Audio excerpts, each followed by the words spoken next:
I'll present PANDAS, which is our peer-to-peer protocol for enabling data availability sampling in Ethereum. This is a work with multiple authors, but the best ones, Sergio and Noro, are here. If you want to talk to them, the paper is on archive. I have only 5 minutes, so probably it's going to be a high-level overview. So just for context, this is the goal of this talk is to scale Ethereum. In the legacy Ethereum, we'll have blocks of around 100 kilobytes every 12 seconds. This translates roughly into 10 to 15 TPS. And the end goal of the Ethereum is to support around 100,000 TPS, so much more.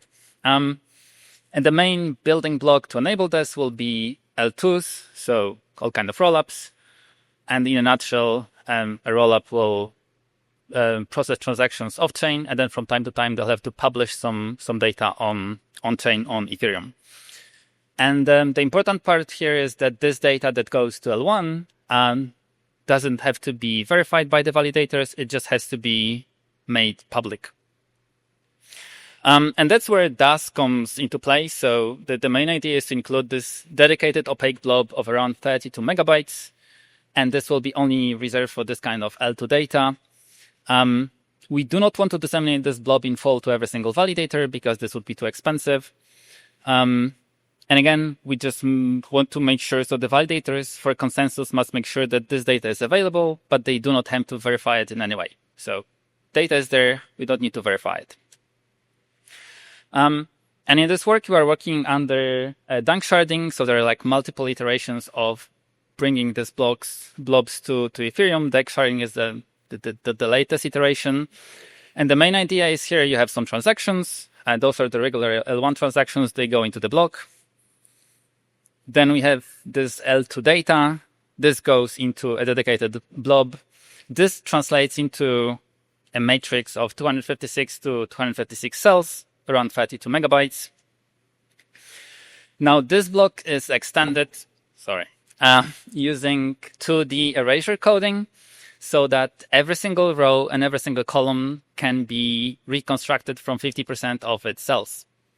And then with every single cell, you have KCG commitment or other types of commitment, basically enabling you. So if you receive a cell plus this commitment, you can verify it against the commitment in the block, and you can be sure that this is not the random data, but actually the correct data for this cell. Right.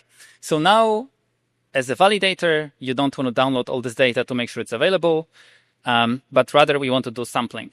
And there is like some math behind it, but basically, if you select a random 73 cells from this block, you ask for them, and you're able to download them, all of them from the network, then you can be pretty sure that this data was indeed available in full. And this is pretty nice because now you don't have to download the entire 140 megabyte blob, but you can just download 73 samples, which are roughly 40 kilobytes. Right. So this is the end of the background. PANDAS is a peer-to-peer protocol to enable this DAS under dunk sharding. We want to do two things. So first of all, we want to make this data, this blob available in the network, and then we want to enable sampling. The important part is that we work under a tight fork choice rule, which basically means that we want to complete both pushing this blob and sampling within 4 seconds. And we built on top of PBS, and everything is built on top of UDP with direct communication. We initially tried with DHTs and Gossip Sub, but just like we if you want to make it fast, we need direct communication. Right. So I'm going to give a high-level overview. We have a builder here. The builder generates a T1, like layer 1 block. This goes to the proposer. The proposer gives this block to the peer-to-peer network, saying, "Hey, this is the next block that was chosen for the blockchain. No changes here." At the same time, it will generate this blob, so 140 megabytes. And then after that, the builder will take some small parts of this blob and will start give them to the validators in the peer-to-peer network. And finally, we have purely peer-to-peer communication where the validators will try to fetch some missing parts, and then finally do the sampling.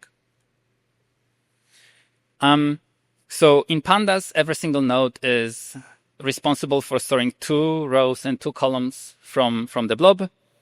They're assigned based on some cryptographic sortition that is deterministic, meaning that first of all, if you see a node, you know based on its ID which cells it's supposed to host. And also, if you want a cell, you know which node should host it. And every single node is supposed to get this data from the builder and then provide it to the network.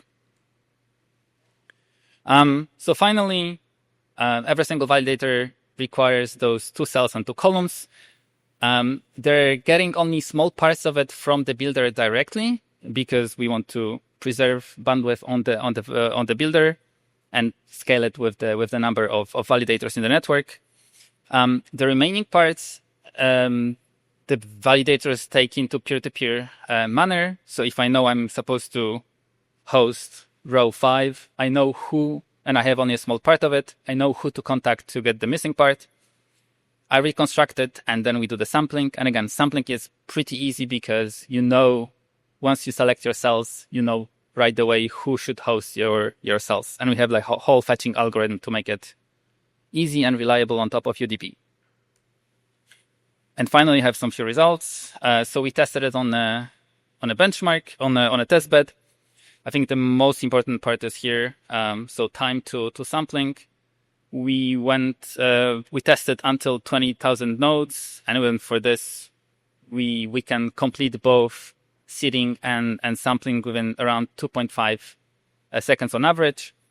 For the bandwidth, it's actually, this is the bandwidth per node per round, so per block. And we can be around between 2 and 3 megabytes every 12 seconds. And I think that's it. Thank you.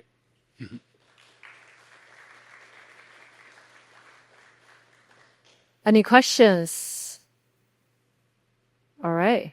Well, also a reminder for our scribe who's busy in conversation with our other speaker experts. There's a lot of interesting data. The board is pretty empty, just saying. The scribe's asleep. Who gave the scribe drinks? I've got some metrics if needed after. I could maybe contribute to the board. We'll see. I'm not sure I understood the context of where Pandas is being used. Was it purely like a research effort, like to improve the Ethereum situation, or are you creating another chain that's specifically designed for this like data availability that then integrates with the dank sharding in Ethereum? So like you're publishing stuff to Ethereum, but then it was the layer 2, or I don't know. I didn't really catch what was going on. Okay, so I did. Yeah. So we want to work with dank sharding, but dank sharding requires, the sampling. So kind of how the blob is constructed, how we do the sampling, this is done by DAS or in dank sharding. We don't touch it. The only thing we do is providing peer-to-peer protocol to enable it. So just to make the network work in an efficient way, so it can complete all those steps within 4 seconds. Does that make sense? So you implemented this in Ethereum? Say again? You implemented this in Ethereum or in a layer 2?